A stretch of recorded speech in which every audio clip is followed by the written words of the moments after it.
A agricultura na Grã-Bretanha no século XX passou por uma transformação completa. A Revolução Agrícola teve um alcance tão extenso quanto a Revolução Industrial no século XIX. Nenhuma área da agricultura ficou intocada, e na primeira linha dessas mudanças estava a maneira como os fazendeiros cultivavam e vendiam o trigo. O trigo é um ícone. Um campo de trigo ondulando na brisa resume a agricultura. E o pão que fazemos dele simboliza o alimento humano.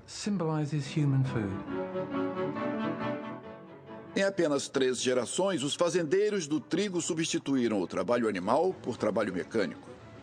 Cientistas diminuíram o tamanho da planta, dobrando o seu rendimento, e a Grã-Bretanha deixou de ser dependente do trigo importado para ser quase autossuficiente.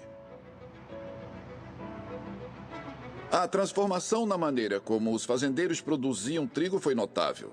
Mas o que também é único é o modo como as pessoas que lideraram as mudanças as documentaram. Seus filmes caseiros nos dão uma visão sem igual da Revolução do Trigo, como e por que ela aconteceu e suas consequências. Oi.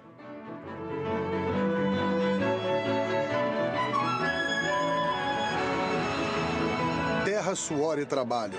A história da agricultura no Reino Unido. Trigo. Distribuição, sinapse. Faça uma linha no Reino Unido e nas terras mais planas do leste você encontrará hectares de trigo. Nos anos 30, a maior parte dele era produzida em pequenas fazendas com uma grande força de trabalho de homens e cavalos. O trigo era usado principalmente para alimentação animal ou para biscoitos e bolos. Quase todo o trigo necessário para fazer pão tinha que ser importado da América do Norte. Ao final do século, a produção de trigo estava radicalmente transformada. Os cavalos e a maioria dos homens foram substituídos por máquinas complexas em fazendas cada vez maiores. Os rendimentos das safras dobraram e a Grã-Bretanha era quase autossuficiente no trigo de que precisava para fazer pão. Este programa conta a história de como essas surpreendentes mudanças ocorreram através das vidas de 3 famílias agricultoras no leste da Inglaterra. Os Criswell em Northumberland. O mundo agora está querendo o nosso trigo como não acontecia há muito tempo. Os Cooper em Suffolk. Nós tomamos decisões arriscadas todos os dias do ano. E os Leighton, na fronteira de Essex e Cambridgeshire. O negócio agrícola mudou imensamente. A maioria das pessoas não me reconheceria como fazendeiro, meu trabalho como sendo de fazendeiro. Isso é porque eu não sou tão mão na massa como costumava ser. Mas eu ainda me vejo sim como fazendeiro.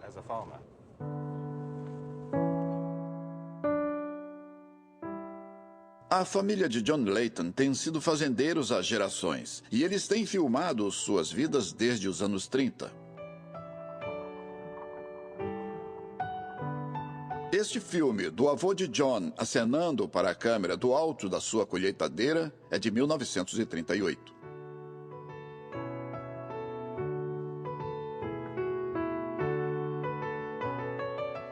Desde os anos 30, a família tem vivido e registrado a Revolução do Trigo em suas fazendas. Em 1992, John Leighton assumiu os negócios do seu pai, outro John, e atualmente ele também gerencia a fazenda do seu tio Simon. Nos anos 60, Simon estava cultivando 121 mil hectares com quantos homens? 3 caras na fazenda? 4. 4, nos anos 60? É. E estamos fazendo 1.600 hectares agora, e serão quase 2.050 no ano que vem. E nós temos 2 homens fazendo isso em período integral, com alguns outros fazendo meio período e alguns ajudando na colheita. E é assim que a tecnologia transformou a escala. É uma transformação que também viu os rendimentos do trigo subirem abruptamente durante a vida do pai de John.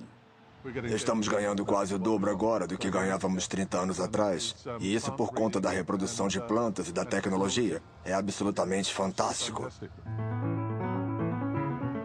Para fazendeiros de cereais, a colheita sempre foi a época mais significativa do ano. uma paternidade e celebração coletivas. Este é John aos 5 anos. Toda a família acampou nos campos e ajudou a fazer o trigo. Quer um pouco de suco? Venham, crianças! Nós passávamos todas as férias de verão fazendo a colheita de batatas ou qualquer outra. Ninguém pensava sobre saúde ou segurança naquele tempo. Ignorância era uma bênção. Até lá. É mesmo? Foram até lá. E esta é a mãe de John, conversando com Fred Salmon, que trabalhou para os Layton por 35 anos. Nós costumávamos descer aquele morro num trailer de 4 rodas atrás daquela coisa. E ia tão rápido que o trailer normalmente balançava. Fazia um zigue-zague morro abaixo e a gente achava isso super divertido. A gente não percebia o quanto era perigoso. Incrível. Exatamente. E aí a gente costumava sentar ali debaixo do trailer enquanto a colheitadeira descarregava. Então a gente ficava com o trigo até o peito, sentados. Poeira, uma loucura. Joaninhas, lacraias, tudo. Tudo estava ali. E nós ficávamos muito sujos. É mesmo.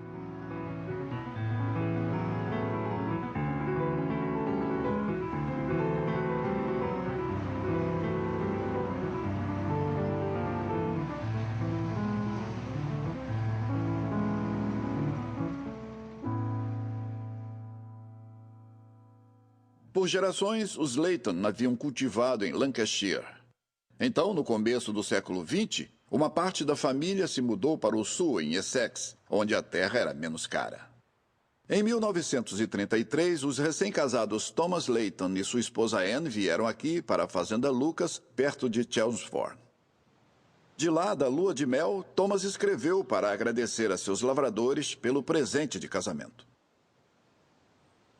Acho que não posso deixar passar essa noite sem mandar uma mensagem a todos vocês. Eu parei de lavrar sozinho e encontrei uma companheira para trabalhar comigo nos arreios. Eu desejo a vocês boa saúde e alegria e aquela fatia de sorte tão essencial para todos nós. Como um filho da terra, eu dou as mãos a vocês nesta noite, na amizade de tanto tempo. Pois é, não foi carinhoso?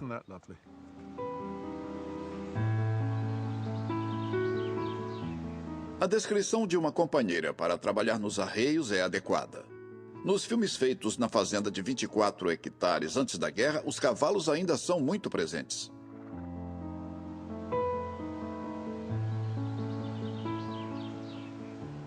– 24 hectares não era muito para os padrões de Essex.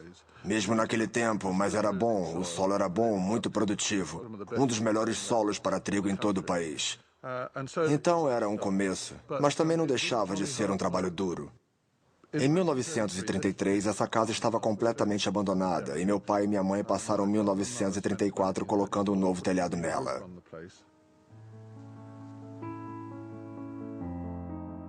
John nasceu aqui em 1938. Este é ele quando bebê, com seu pai e avós. Faz pose pra foto, querida. Havia cerca de 6 homens nessa fazenda, e muitos deles eram da família Crossman. E havia Fred Crossman, que era o garoto mais velho, e seu filho Johnny Crossman. São os dois que eu me lembro aqui. Na carroça estão minhas 2 irmãs mais velhas, e elas estão sentadas ao lado de Johnny Crossman, que está guiando, e eu estou no colo do Fred Crossman, o pai dele. Tchau! Esses filmes caseiros pintam uma imagem idílica. Mas nos anos 30, culturas aráveis em East Anglia estavam em crise. Meu avô trabalhava muito e ele morreu com 78 anos e ele estava totalmente desgastado. Os anos 30 foram terríveis e meu avô e meu pai tiveram muita dificuldade para aguentar as despesas. Eles realmente quase foram à falência e os bancos queriam retomar o dinheiro, tomando as fazendas e nos tirando dos negócios. Em 1929, a crise mundial leva a um colapso nos preços de todas as mercadorias e, particularmente na Grã-Bretanha, no preço dos cereais. A importação de trigo da América do Norte realmente prejudicou muito a agricultura britânica.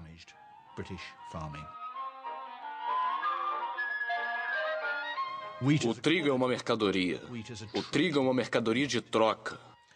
Isso significa que principalmente o pequeno e o médio produtor de cereais, com certeza, esses realmente enfrentaram problemas substanciais. Muitos deixaram a terra.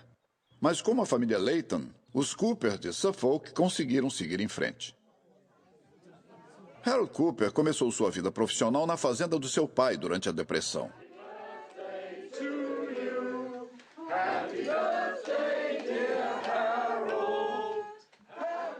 Hoje, ele celebra seu 90º aniversário.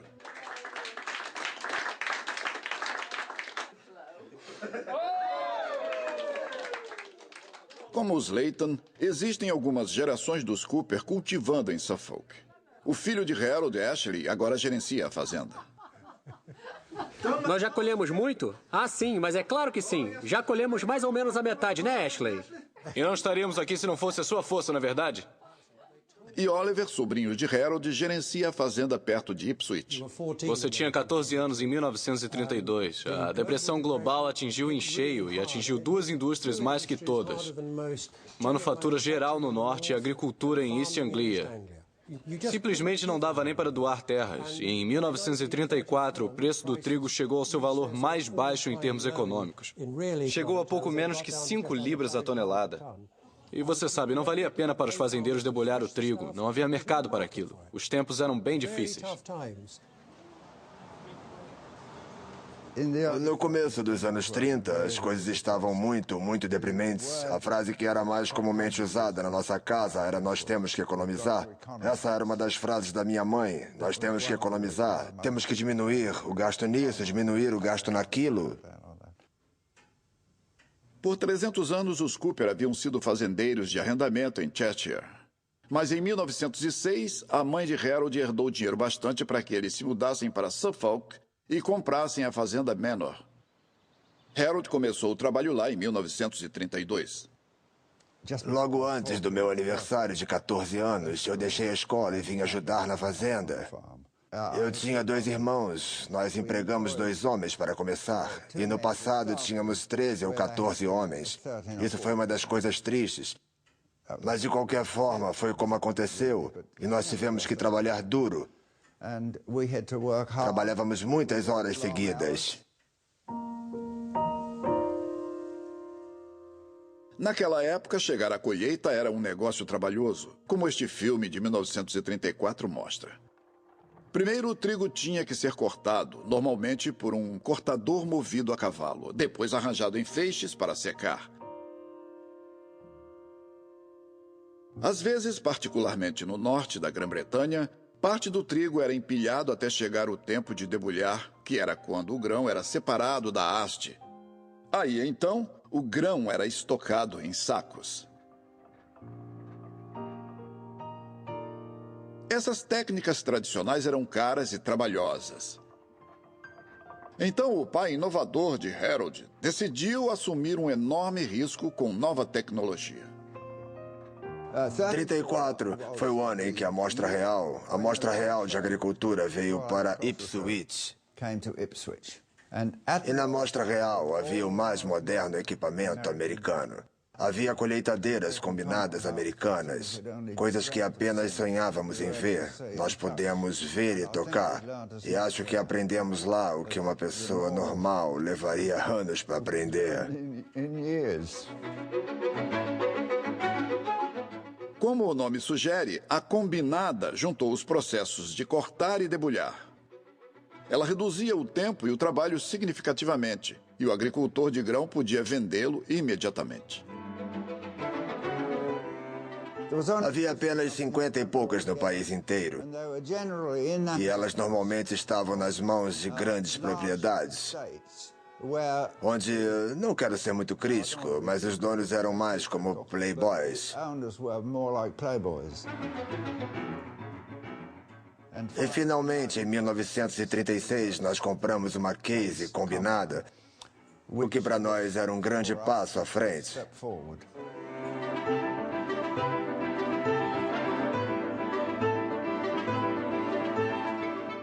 A companhia americana de onde compramos a máquina mandou um representante que ficou conosco por alguns dias e só foi embora quando viu que sabíamos usar a máquina corretamente. Nós tivemos sorte que os primeiros 2 anos foram secos, verões lindos e tudo estava seco. Era exatamente como trabalhar nas pradarias canadenses ou em algum lugar. Tempo lindo, seco e aberto. Mas a opinião geral era: as pessoas que viam meu pai falavam com ele: você já usou essa máquina alguma vez? Eles queriam dizer: isso nunca vai dar certo no nosso país. Os Cooper eram incomuns. A maioria dos fazendeiros dependia de cavalos e mão de obra. Em meados dos anos 30, a ameaça de guerra estava mudando tudo. Está claro que, a partir de 1935, o novo Ministério da Agricultura estava pensando na possibilidade de uma futura guerra europeia. Em 1936, os comitês fantasmas todos já existiam. Estavam prontos para gerenciar a agricultura caso começasse a guerra.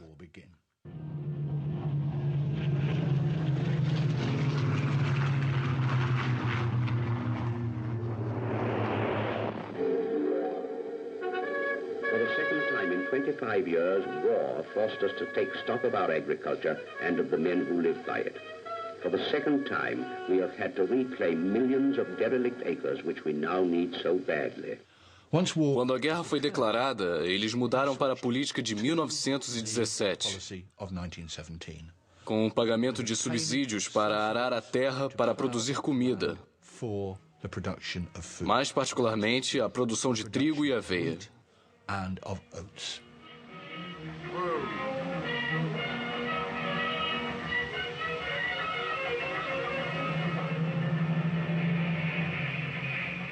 Metade das terras abandonadas não havia sido drenada, ou as valas não haviam sido limpas ou algo assim. Então havia uma enorme demanda para a drenagem da terra. E nós trabalhamos todo o inverno de 1941, quase todos os dias. Foi um inverno muito frio, os de 40 e 41. Entre 1939 e 1942, os comitês de agricultura em tempos de guerra, WAREGs, como eram conhecidos, supervisionavam a aragem de mais de 1.214.000 hectares extras. Para ajudar essa iniciativa, colheitadeiras combinadas vieram em concessão da América. E em Essex, uma das fazendas beneficiadas foi a dos Leighton. Na Segunda Guerra Mundial, meu pai tinha comprado essa fazenda, meia fazenda em Texted. E ele ainda estava cultivando nesta fazenda e também estava cultivando na fazenda Long Barn. E ele solicitou uma combinada para o Wareg. A agricultura era extremamente importante na Segunda Guerra. Era a nossa sobrevivência. Sem ela, era ameaça total. Era dela que dependeríamos para nos alimentar. Então meu pai solicitou uma combinada e conseguiu uma. Ele pegou uma maravilhosa Massey 21, Massey Harris 21, que era uma combinada de 3,5 metros e era uma ferramenta maravilhosa para aquele tempo. Os fazendeiros recebiam subsídios para cultivar mais cereais. Mas quando a guerra terminou, muitos, como Harold Cooper em Suffolk, ficaram ansiosos de que a política seria desmantelada e eles voltariam aos anos de insegurança. A maioria dos fazendeiros tinham muito medo de que as coisas voltariam a ser como eram antes da guerra. A gente sempre tinha isso na nossa mente. Então a gente fazia planos para voltar a produzir o mais barato possível de novo e combater esse perigo que nós pensávamos que teríamos. Harold não precisava ter se preocupado. Apesar da campanha pela aragem no tempo da guerra, os rendimentos quase não subiram.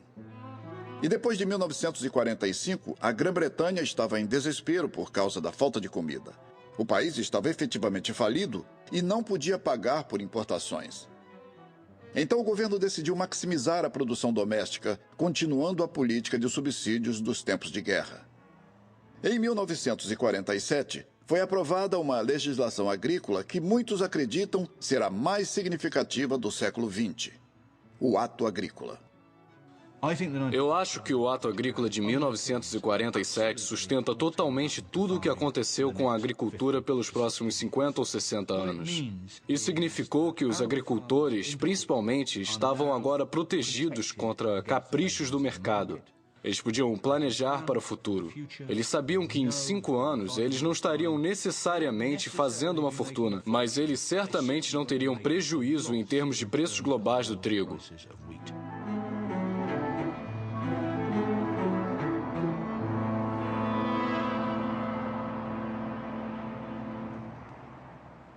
Essa nova política de subsídios na forma de pagamentos mínimos garantidos fez uma enorme diferença. Ela deu aos fazendeiros confiança para investir. Fazendeiros como Creswell, que começaram a cultivar em Northumberland pouco depois da guerra. Um tempo memorável para nós foi quando compramos nossa primeira colheitadeira combinada autopropulsionada. E custou 880 libras, terrivelmente subalimentadas. E quando você ia num campo de 8 hectares com aquela coisinha de 1,80 m, você pensava que nunca mais ia sair de lá. Era 1954 e Charles havia acabado de servir no Exército. Ele e seu pai, recentemente aposentado da Marinha, depois de uma guerra protegendo os comboios transatlânticos, decidiram comprar uma fazenda em Spindleton, perto do castelo de Bamburgh, na costa de Northumberland. O trigo é cultivado em Northumberland desde a Idade do Bronze, mas os rendimentos quase não subiram durante séculos. Se você tivesse vizinhos nos anos 50 que lhe dissessem que estavam cultivando 4 toneladas por hectare de trigo, praticamente sabia com certeza que era mentira. E sabe, eles eram tidos como muito exagerados. Agora, se você não cultiva 8 toneladas de trigo por hectare, você é um incompetente. Aumento na produção de alimentos foi a meta do Ato Agrícola de 1947. Rendimentos mais altos por hectare eram o necessário. E o governo via a ciência como uma das ferramentas para ajudar a atingi-los. Science has the answer. We know now what can be done. Munitions factories must be changed over to make farm machinery. Experts can say what kind of seed should be sown, what kind of fertilizer should be used. Eu fui a uma palestra dada por um cientista agrícola pioneiro. Acho que foi Sir John Boyd Orr. E ele disse que em poucos anos nós estaríamos cultivando 4 toneladas de trigo por hectare. Nós cultivávamos na época um pouco mais de 2 toneladas, talvez até 3. Então ele dizia que em pouco tempo, em poucos anos, nós estaríamos colhendo 4 toneladas ou talvez mais. E que previa que no futuro nós estaríamos cultivando talvez 8 toneladas por hectare. Nós ficamos... Eu nunca vou esquecer essa palestra porque nem eu, nem quase ninguém acreditou nele.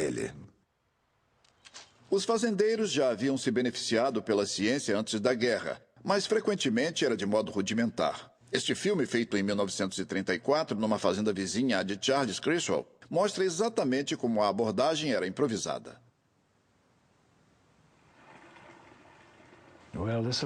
Bom, esse deve ser um herbicida extraordinário, este aí. Acho que vamos ver um dos primeiros pulverizadores químicos para a lavoura. Sulfato de cobre, coisa muito venenosa hoje em dia. A gente usava para tratar das patas das ovelhas, e hoje seria como quebrar uns 100 e tantos regulamentos de saúde e segurança no trabalho. E lá vai, campo afora. E aquele podia ser meu amigo quando criança, sentado atrás. Olha lá, pulverizando tudo, brilhante. O homem está na alavanca da esquerda para a direita com muita força para manter a pressão alta. E isso vai matar umas ervas de folhas largas. Mas esse é um filme bem antigo sobre pulverização. É extraordinário. Há um monte de química e tecnologia que tem estado por aí. Sério, alguns desde os anos 20. Que ninguém nem tocou. E gradualmente essa tecnologia, essa química, começa a ser introduzida pelo setor agrícola.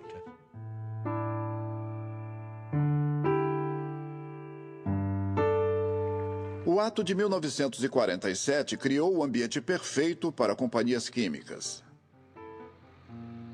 A política do governo de suporte financeiro aos fazendeiros assinalava para empresas como a ICI que agora havia um mercado crescente para os seus produtos. Pesticidas, herbicidas e, acima de tudo, novos fertilizantes artificiais.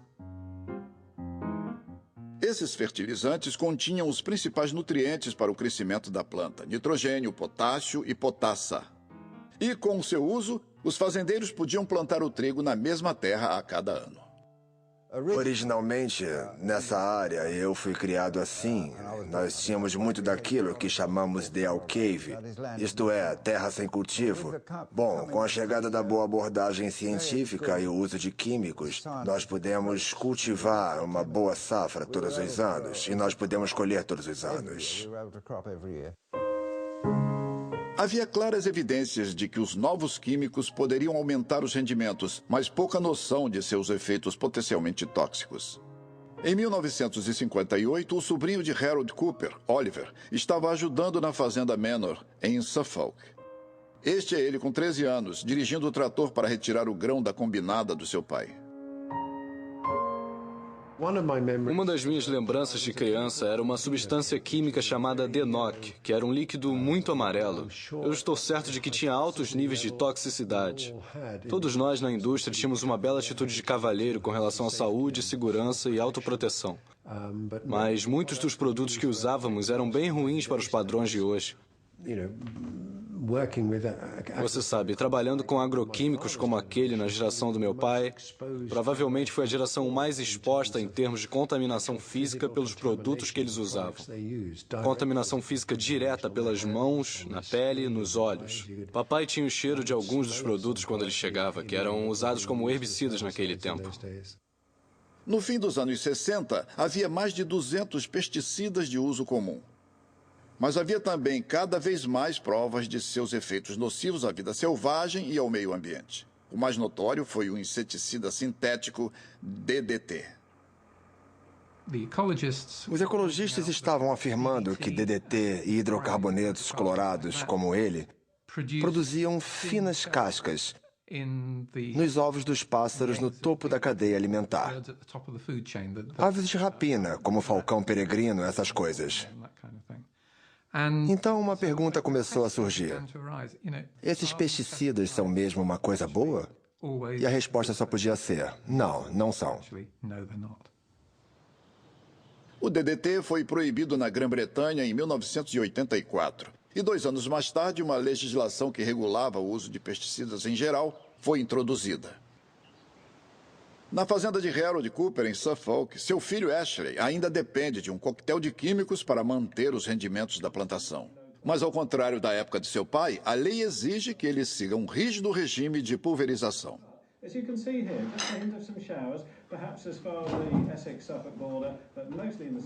O que estamos querendo é a previsão do tempo onde a velocidade dos ventos é moderadamente baixa. Precisamos que ele seja seco. Há certas épocas do ano que não podemos pulverizar se houver geada. E há outras épocas do ano em que não podemos pulverizar se estiver muito quente. Então, a janela que você tem às vezes pode ser muito pequena. Uma das coisas que me irritam sobre o programa dos Archer é que nunca ouvimos falar que alguém não desempenhou sua função porque o vento parou e eles estão esperando 2 ou 3 dias pelo vento. E finalmente eles podem pulverizar.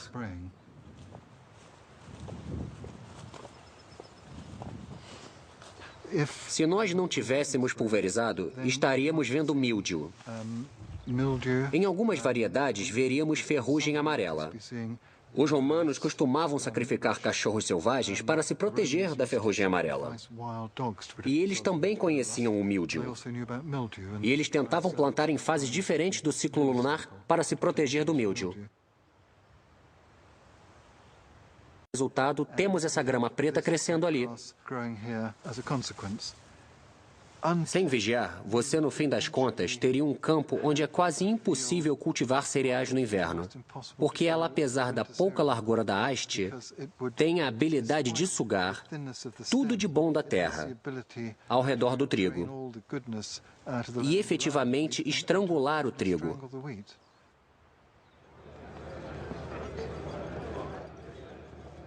Ashley está visitando a feira anual de cereais.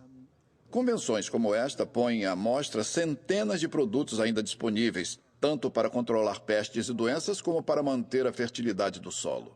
É uma indústria multimilionária. Fazendeiros como Harold Cooper mal poderiam ter imaginado como ela cresceu de uma origem tão modesta. Há o controle do que se planta e colhe. Nada se perde devido ao poder de defesa ao trigo que estes pesticidas oferecem. No compartimento de armazenagem central do trabalho, o operador usa as funções de controle. A feira de cereais é o maior evento dos fazendeiros no ano. Em exibição, ao lado do equipamento agrícola e dos agroquímicos, estão os vasos com demonstrações de novas variedades. Eles são testemunhas de outro importante desenvolvimento do último século: melhoramento de plantas. Por muitos anos, os cientistas sabiam que se pudessem modificar a estrutura genética interna da própria planta, eles poderiam fazer muito mais para aumentar os rendimentos de uma safra. Mas isso era problemático, porque o trigo é uma síntese de 3 espécies diferentes. O seu DNA é mais complexo do que o de um ser humano. O Estado pagava por pesquisas e o Instituto de Melhoramento de Plantas, perto de Cambridge, financiado pelo governo, foi oficialmente aberto em 1955. E em 1977, os cientistas do Instituto foram pioneiros de uma nova variedade anã do trigo que transformaria a sorte de fazendeiros como Oliver Cooper. O que estamos vendo aqui, numa variedade como essa, é a altura do trigo que existia nos anos 60 e ainda antes. E o Instituto de Melhoramento de Plantas identificou os genes anões que permitiam que eles diminuíssem o comprimento dessa variedade, o que dava um capim mais duro e forte. E você não precisa ser muito esperto para concluir que ele vai ser menos propício a cair no vento forte do que o outro. Esse tem espigas maiores que a outra variedade. Então, isso é uma das coisas que o melhoramento de plantas fez por nós. Ele nos deu variedades que ficam de pé e dão rendimentos maiores. Eu amava aquela época, ser um fazendeiro jovem. O meu preparo estava em química e botânica, então eu entendia muito do que estava se passando aqui. E, de repente, eu tenho uma indústria ao meu redor que poderia me interessar muito. Sabe, me interessar e ser parte dela. Foi uma era dourada. Foi um tempo maravilhoso.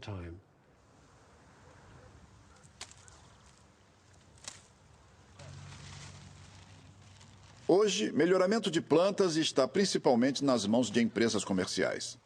O Instituto de Melhoramento de Plantas foi desfeito em 1987. Bill Angus começou a sua carreira lá e agora trabalha para uma das maiores empresas europeias de beneficiamento de sementes. Os engenheiros botânicos mudaram a estrutura do trigo. Então, em vez de ser alto e ter espigas que são menos férteis, que têm menos sementes nelas, agora nós temos plantas que são mais baixas e que têm essas espigas muito férteis. E o que costumava ir para o caule, agora vai para o grão. Hoje, a equipe de Bill está colhendo exemplos de grãos das suas safras de teste. Já estou envolvido neste programa há 20 anos, e com isso eu me tornei muito ligado a ele e ele virou mesmo meu filho. É como se fosse minha família, por assim dizer. E como todos os filhos, alguns me desapontam e outros me empolgam. Cada fileira neste campo, e elas são em torno de 200 mil, é geneticamente diferente da fileira adjacente. Esse tipo com arestas se deu bem em situações de terra seca, em situações de pouca chuva.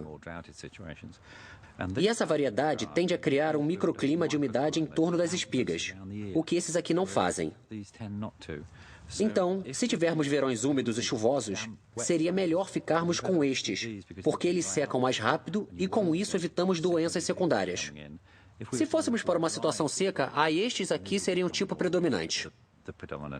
Então, é realmente um exemplo perfeito de como os engenheiros botânicos adaptaram as variedades para atender aos ambientes onde elas serão semeadas.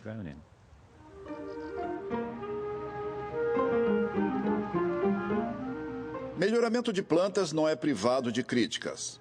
Ao lado dos químicos e da crescente mecanização, ele levou a uma agricultura cada vez mais intensa. Os rendimentos do trigo dobraram em apenas uma geração. Nos anos 60, esse sucesso estava pressionando as finanças do governo. O ato de 47 funcionou bem, mas não foi totalmente sem controvérsias. Os contribuintes, por exemplo, viram o dinheiro que estava sendo posto ali e acusaram os fazendeiros de ser aquilo que chamavam de sinecura. Por outro lado, os fazendeiros achavam que não estavam tendo o retorno financeiro de que tanto eles precisavam, levando em conta que eles estavam fazendo investimentos pesados. Eles estavam aumentando os insumos a cada ano e isso custava dinheiro. Quando um governo trabalhista chegou ao poder em 1964, a pressão cresceu para reduzir os subsídios aos fazendeiros de trigo como Jonathan Leito. No verdadeiro estilo dos anos 60, ele foi a um protesto da União Nacional de Fazendeiros para levar sua causa ao parlamento. Nós fizemos em 1965 o que ficou conhecido como a campanha do Acordo Justo. O então ministro da Agricultura, Fred Pierce, disse que nós tivemos um acordo muito justo na revisão do preço e nós não concordávamos com ele. Então fizemos uma carreata em Londres, onde 6 comboios de Land Rovers, 6 em cada comboio, foi à Praça do Parlamento protestar. E nós todos quase fomos presos, porque é contra a lei protestar na Praça do Parlamento quando o Parlamento está em sessão. Nem um parque real, o que era uma coisa que não sabíamos. Nós decoramos nossas combinadas com vários cartazes. E nessas caixas ficavam os cartazes.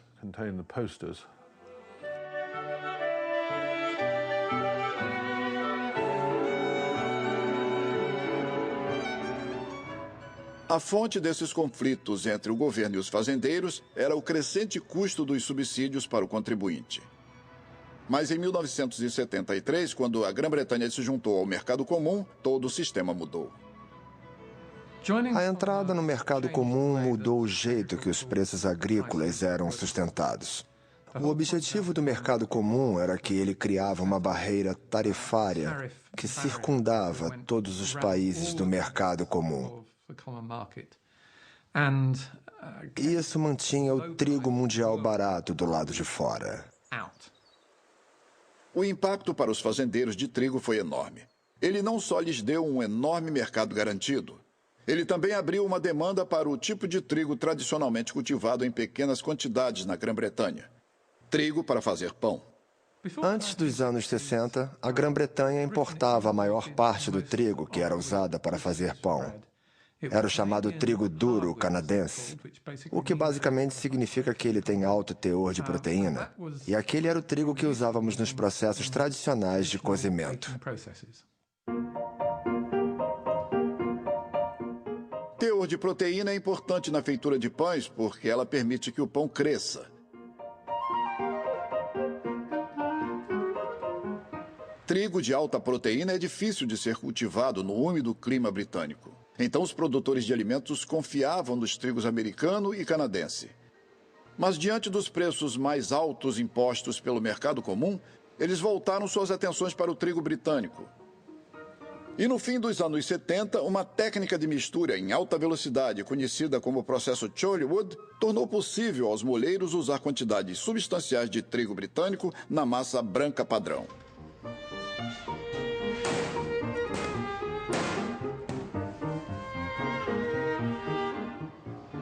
O sucesso desse empreendimento aumentou a demanda por trigo doméstico e as exportações cresceram. De repente, num intervalo de poucos anos, nós fomos do não ter suficiente para o ter montanhas de coisas. E no começo dos anos 80, esses termos foram aparecendo. Montanhas de grãos, montanha de manteiga, lago de vinho. Porque todas as tecnologias naquelas indústrias estavam conspirando para que nós tivéssemos rendimentos muito mais altos do que qualquer pessoa pudesse ter imaginado 10 ou 15 anos antes. Dados recentes confirmam que a Grã-Bretanha, como a Europa, tem uma montanha de comida fora de controle. A comida que a Europa não quer continua acumulando e o espaço... Em 1988, mais de 5 milhões de toneladas excedentes de trigo europeu estavam armazenadas. Esse excedente levou o debate a focar mais uma vez no alto preço que a Grã-Bretanha pagava para produzir essa comida. Um preço que cada vez mais era medido pelo custo ao meio ambiente. Se você tem uma grande colheitadeira combinada, você não quer usá-la num campo de quase 1 hectare. Então, os fazendeiros geralmente destruíam suas cercas vivas.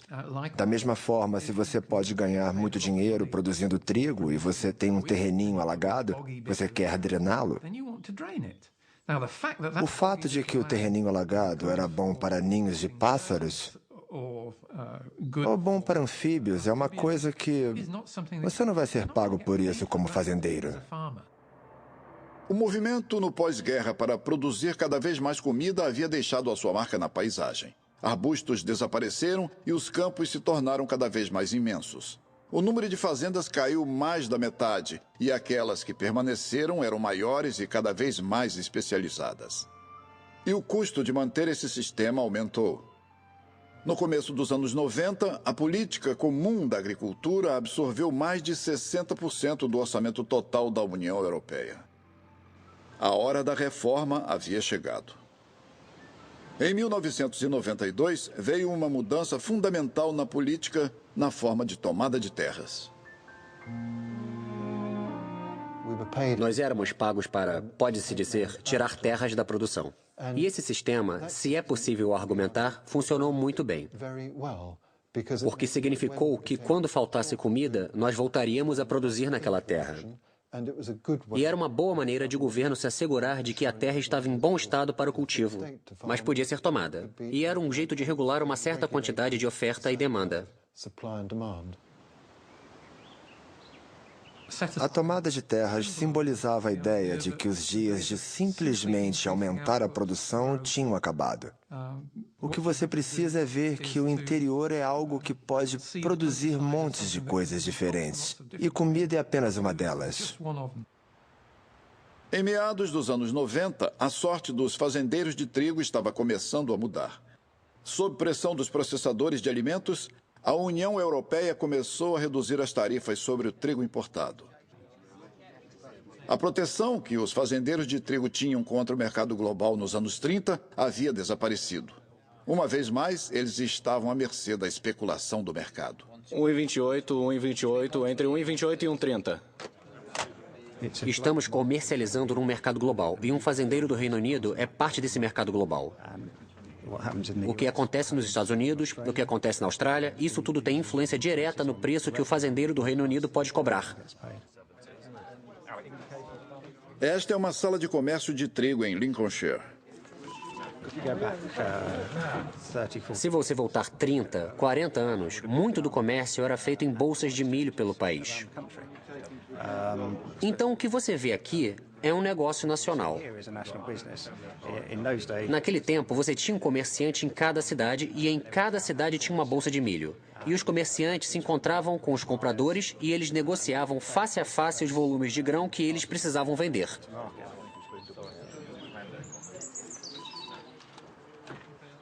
É assim que Charles Creswell se lembra de vender seu trigo. Todo sábado, durante o outono e o inverno, nós íamos para a Bolsa do Milho em Berwick-on-Tweed. E você levava uma amostra num envelopezinho dos seus pacotes de grão.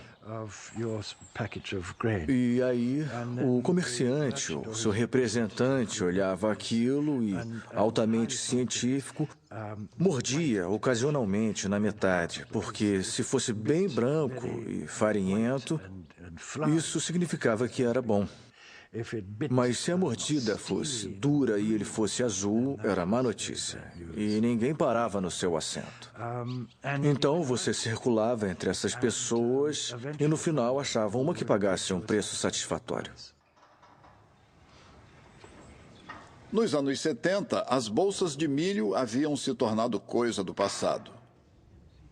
Quando o filho de Charles, John, assumiu em 1992, o preço que lhe era pago pelo trigo estava firmemente nas mãos do mercado global. Ele decidiu reduzir a produção convencional e, em vez disso, aproveitar os subsídios do governo para produzir trigo orgânico. Pelo tamanho, dá para perceber, parece macio e saudável e a cor é excelente. A decisão de colocar parte da nossa terra na produção orgânica foi econômica.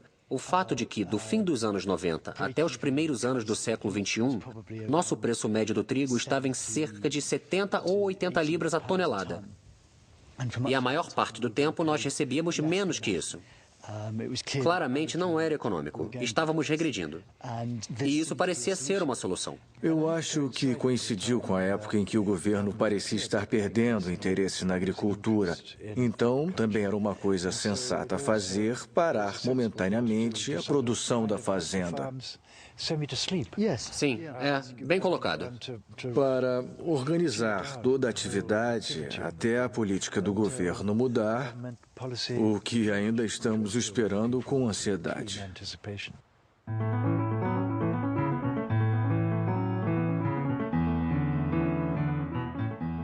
Em Essex, a família Layton tomou uma rota diferente. O jovem John Layton tinha crescido na era dos subsídios. Desde cedo estava claro que ele estaria envolvido em agricultura. Quando eu tinha 12 anos, o motorista da nossa combinada ficou doente, com febre. E então eu fui para a combinada com 12 anos de idade. Eu fiz a colheita inteira. E eu estava no paraíso, porque era o que eu gostava. Quando John assumiu, nos anos 90, ele teve que achar meios de sobreviver.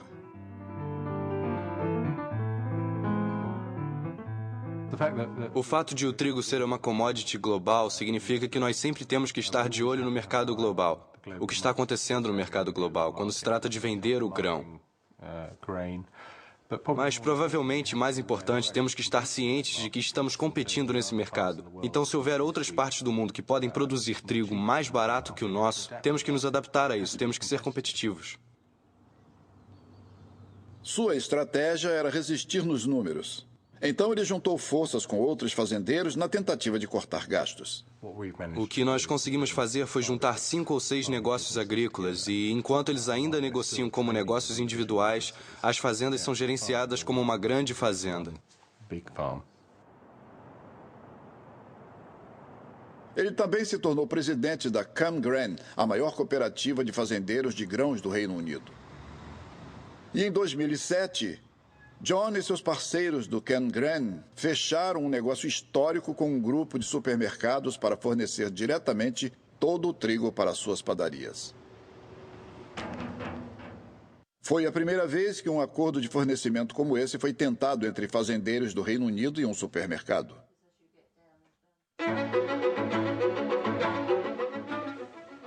Meados de agosto de 2008. Com o acordo com o supermercado encaminhado, a primeira safra orgânica dos Criswell semeada e Ashley fazendo seus últimos ajustes na sua combinada, tudo está pronto para a colheita começar.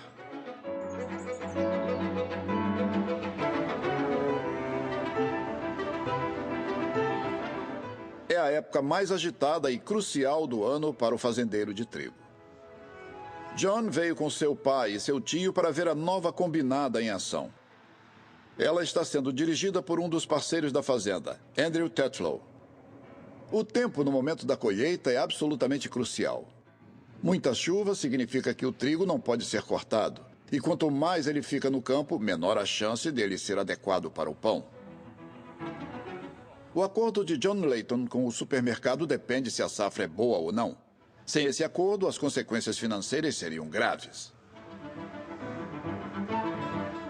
Essa é uma variedade para pães, então nós queremos muito ceifar antes que a qualidade deteriore e o trigo seja rebaixado para a ração. E este ano nós estamos vendo a diferença entre o preço do trigo premium e o preço da ração. E quando você tem o tempo enganoso desse jeito, é muito importante que a gente vá em busca da qualidade. E nós temos contratos para honrar.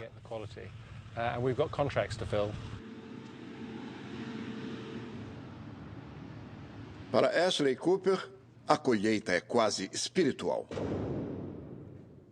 A colheita tem uma aura em torno dela que lhe atrai e consome. Porque é na colheita que toda a civilização humana é baseada. Por cerca de 330 dias do ano, eu me sinto insignificante, muito pequeno. Mas quando começamos a colheita, eu realmente me sinto a pessoa mais importante do mundo. Sinto mesmo. E o resto do ano, eu sou o homem mais insignificante e tímido que existe. É como eu me sinto.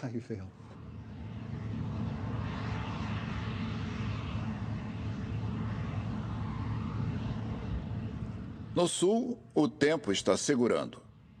E Ashley Cooper e John Layton estão começando. Mas para os Criswell em Northumberland é uma história diferente. A chuva começou a atrasar a colheita e danificou a combinada. Tá vendo aquela placa ali de baixo? A gente estava indo muito bem nos últimos 4 dias, mas tivemos 12 milímetros ontem à tarde. E outra pancada essa manhã. Então não vamos poder começar cedo como queríamos. O trigo orgânico dos Criswell é como o dos Layton, uma variedade para pães. E cada dia de chuva durante a colheita aumenta o risco dele ser arruinado.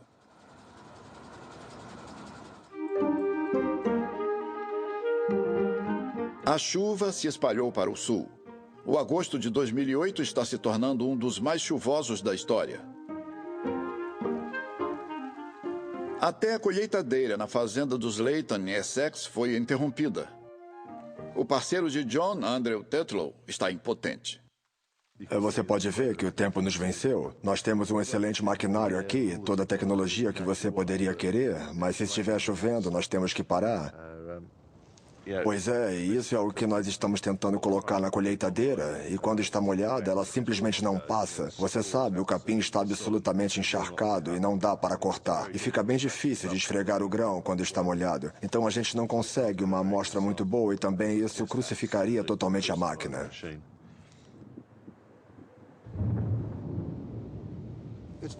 Tem chovido o dia todo e pelas últimas 2 semanas praticamente. E dia após dia, a safra está começando o seu processo natural de germinar. E depois cair no chão.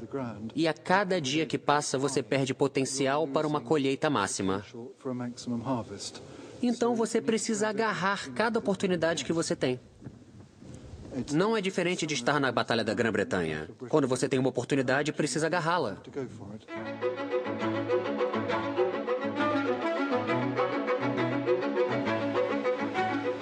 Mas quando a chuva para, os fazendeiros trabalham dia e noite. Tudo é sacrificado para trazer a safra colhida.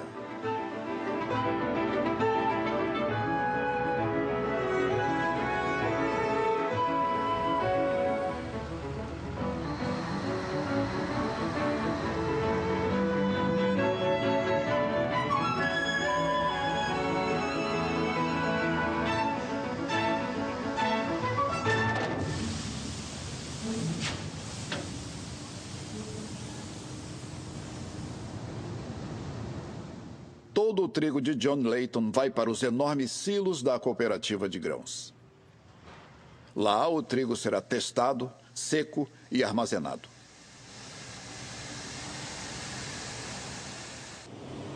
Sabe onde está indo, Dick? Sabe onde está indo? O diretor de gerência da Cam Grain, Philip Dark, tem a complexa tarefa de coordenar as entregas do grão. A colheita está atrasada. Todo mundo parou por causa do tempo chuvoso. Então estão todos indo juntos, porque precisamos dessa safra de qualidade. Então eles acabaram de abrir as válvulas naquelas grandes colheitadeiras. Sim, estamos com estoque atrasado, mas estamos trabalhando 24 horas, senhor. Certo.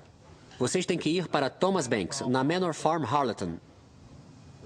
É aqui que estão todos os fazendeiros da Cam Grain, Haverhill Cambridge até Ipswich, e realmente nós estamos recebendo de quase todos os membros hoje, tudo no mesmo dia. Alô? Quero falar com o encarregado do Grupo 5. Pode deixar, a gente encontra ele. A cada caminhão que chega, uma sonda desce para tomar uma amostra do carregamento. Então, o grão vai para o laboratório para uma bateria de testes. Elasticidade, umidade e níveis de proteína são todos cruciais. A chave para o trigo ser aceito como o trigo mais lucrativo de pão ou rebaixado para o trigo menos lucrativo de ração animal. Umidade 19,16, proteína 12,96, densidade 49,8, 76,4. Esse é um teste para os fazendeiros da Cam Grain. O acordo com o supermercado depende do seu trigo ser da qualidade certa para as padarias. Quanto mais tempo levar a colheita, maior a chance de o trigo não servir. Bem, nós queremos fazer esse trabalho. Nós tivemos 60 mil toneladas até ontem. Vamos ter ainda mais de 200 mil. Então, ainda temos um longo caminho. Quanto mais dias assim nós tivermos, mais cedo nós terminamos.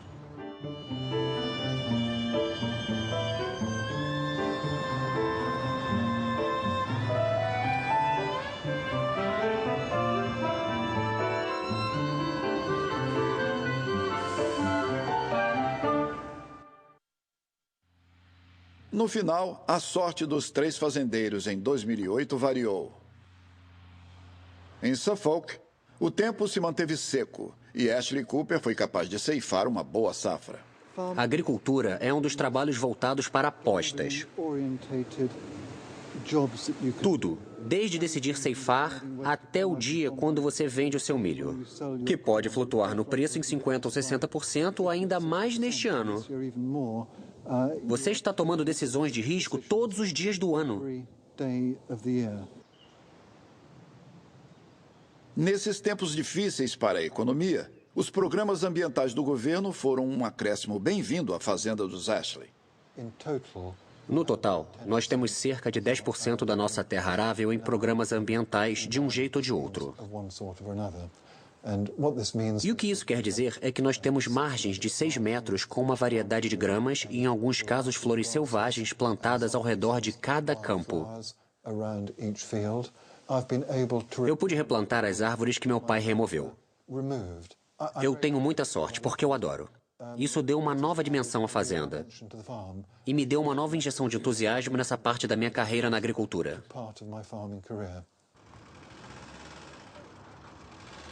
Queremos anunciar a oferta do dia. Se os senhores forem ao setor de enlatados, encontrarão ofertas imperdíveis.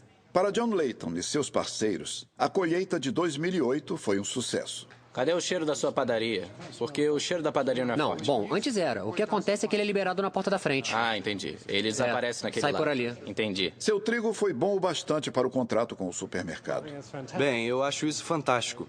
Você sabe, são 2 anos de trabalho duro para que os Sainsburys tivessem fazendeiros britânicos aqui, exaltando a virtude do trigo britânico e da farinha britânica. É uma pena que ceifamos quando o trigo ainda estava verde. Provavelmente teria sido melhor em agosto, mas eles estão bem felizes com ele. Em Northumberland, Charles Creswell e seu filho John não tiveram tanta sorte. O tempo devastou sua colheita e o trigo orgânico não foi bom o bastante para fazer pão. Nós tivemos quase 150 milímetros de chuva em agosto, que é um momento crucial para a qualidade do trigo. E depois, no começo de setembro, isso culminou com mais 150 milímetros em um único final de semana.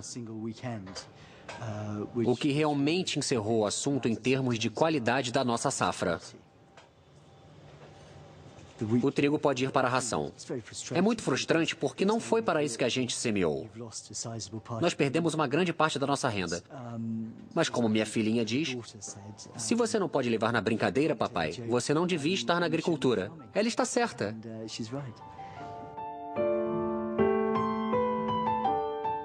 Os últimos 80 anos viram essas famílias se adaptarem às mudanças numa escala sem precedentes. Novas tecnologias e ciência, guerra, tempestades políticas e levantes econômicos. Mas e quanto ao futuro? Eu acho fácil demais olhar para trás, mas é dificílimo olhar para frente.